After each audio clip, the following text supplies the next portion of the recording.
semuanya agar kita lebih semangat menjalani aktivitas seharian. Sebelumnya, mari kita minum secangkir Aji Best Cafe.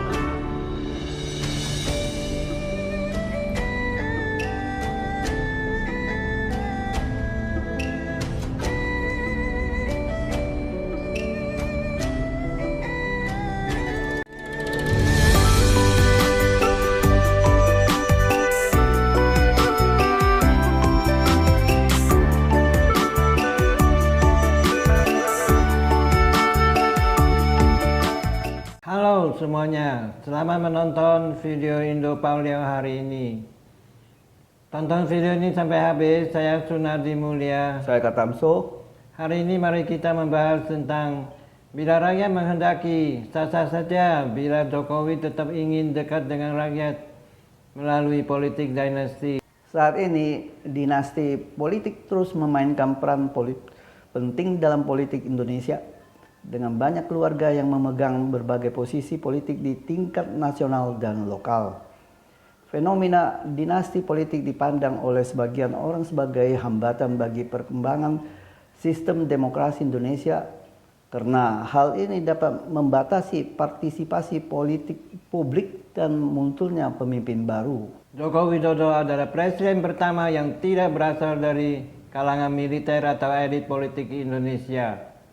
Di puncak kekuasaannya, namun tidak memiliki lagi kesempatan bersaing dalam pemilihan presiden tahun 2024, membuat Jokowi berupaya menjaga jarak antara dua kandidat presiden, yaitu Ganjar dan Prabowo, sembari memastikan pengaruhnya masih terus bisa bertahan lama dengan membangun politik dinasti. Hasil survei Lembaga Indonesia LSI yang dirilis pada Selasa tanggal 7 November 2023 menunjukkan tingkat kepuasan publik terhadap kinerja Presiden Jokowi hasilnya mencapai 81-9%.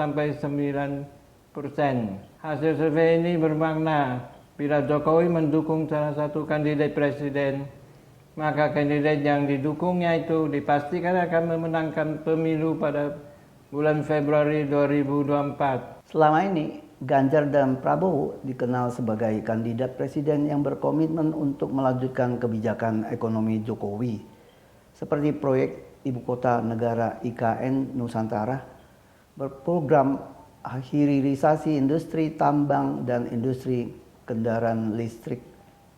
Para pengamat menilai bahwa memperdalam patronase dan politik dinasti akan bertentangan dengan cita-cita reformasi demokrasi.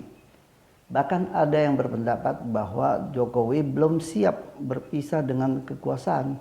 Agar tetap bisa berkiprah di perpolitikan nasional, maka Jokowi sudah memberikan signal dukungan dan cawe-cawenya kepada kandidat Prabowo, antara lain: pertama, dukungan Partai Golkar dan PAN ke kubu Prabowo ada indikasi pengaruh Jokowi.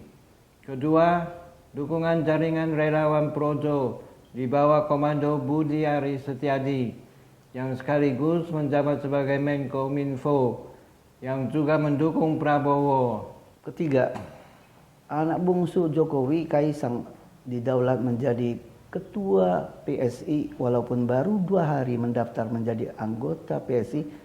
Ujungnya PSI juga memberikan dukungan politiknya kepada Prabowo. Keempat, memberikan restu atas terpilihnya Gibran sebagai cawapres Prabowo dalam Pilpres 2024. Kelima, Bobi Nasution sebagai menantu Jokowi dan menjabat wali kota Medan ingin mendukung Prabowo walaupun tetap berkeinginan menjadi kader PDIP. Bila dicermati lebih mendalam, bidak catur yang dimainkan oleh Presiden Jokowi dengan menempatkan Gibran sebagai cawapres Prabowo membawa multiplier efek yang lebih luas, yaitu pertama, pendukung fanatik Prabowo pada tahun 2014 dan 2019 yang sangat anti terhadap Jokowi dengan sendirinya akan tergerus. Harus diingat bahwa 2 pemilu sebelumnya membentuk polarisasi di dalam masyarakat Indonesia. Kedua, Limpahan suara Islam konservatif dari pendukung Prabowo pada 2014 dan 2019 juga akan berpikir ulang bila harus memberikan suara kepada Anies. Karena di situ ada cawapres Cak Imin yang merupakan representatif dari NU yang pluralis. Ketiga, kelompok Islam konservatif juga enggan untuk mendukung capres Ganjar yang memposisikan diri sebagai kelompok nasionalis. Terlihat dengan gamblang bahwa bidak jatuh Jokowi setidak-tidaknya mampu mengerus suara Islam konservatif, sehingga suara mereka kini tercerai-berai dan masih belum menentukan keputusannya mau mendukung capres yang mana. Sedangkan untuk kepentingan dinasti keluarga Jokowi sendiri, andai kata pun pasangan Prabowo Gibran kalah dalam Pilpres 2024, namun nama Gibran sudah diperhitungkan sebagai politisi tingkat nasional, tidak lagi sebagai politisi lokal. Terlebih jika pasangan Prabowo Gibran memenangi Pilpres 2024, maka kemungkinan Gibran akan mendapatkan lebih banyak tugas negara mewakili Prabowo, baik di tingkat nasional maupun di internasional, mengingat usia Prabowo yang tidak muda lagi dan juga faktor kesehatan. Kini Prabowo sudah mendekatkan personalnya sebagai penerus Jokowi bersama Gibran.